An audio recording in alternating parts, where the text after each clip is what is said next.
I think sometimes we get hung up on surfaces, meaning is this the best archival surface, or is this going to withstand the test of time and all these things. And we do have some great surfaces to work on, but I believe when you're working on studies, when you have an idea and you want to get it down, the most important part I should say, is just getting it down.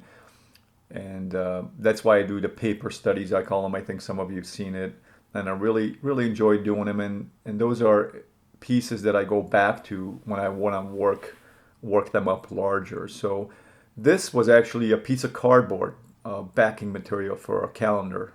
So it was a large, like 18 by 24 sheet, and I cut it up into these small 6 by 8 pieces. And this is a 6 by 8 piece that you see here.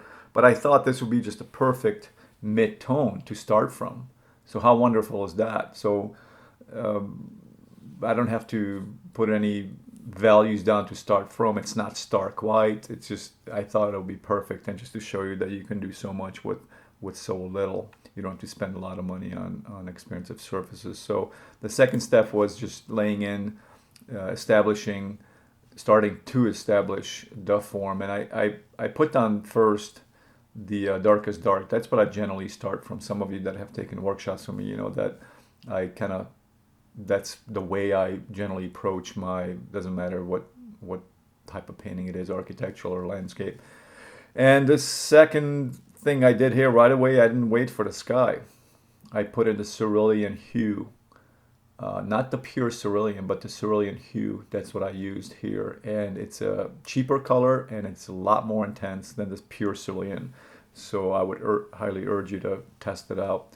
So the third step here, laying down some darks again, and I'm establishing the form more, which is the tree is the main character. But right here between this yellow ochre, right here where I'm pointing, this is the board. This is the board showing through. Like right here, you can see it too.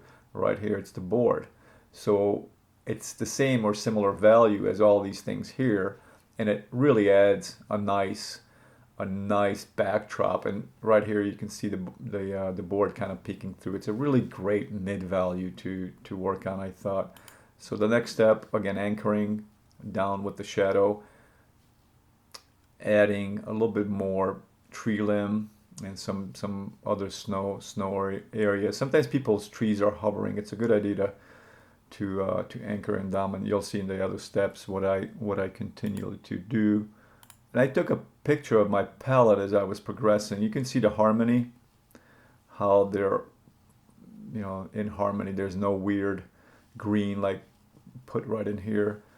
And I think that's important when you look at your palette. It should be in harmony. I think your paintings will be in harmony too with that. So, and we move to the next step.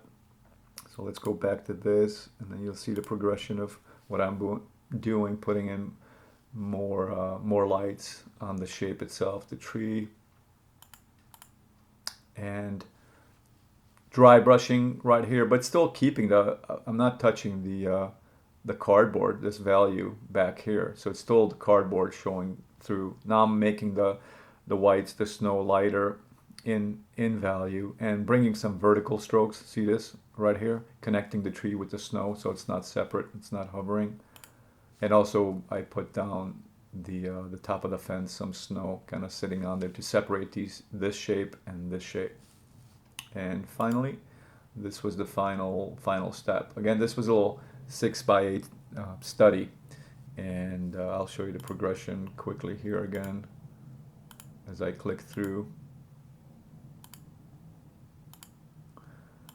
Just looking for those big shapes, anchoring down this big element, leaving all this stuff sort of abstract. We know it's a building, putting some detail in here and there, and that's it. So try not to over detail a painting.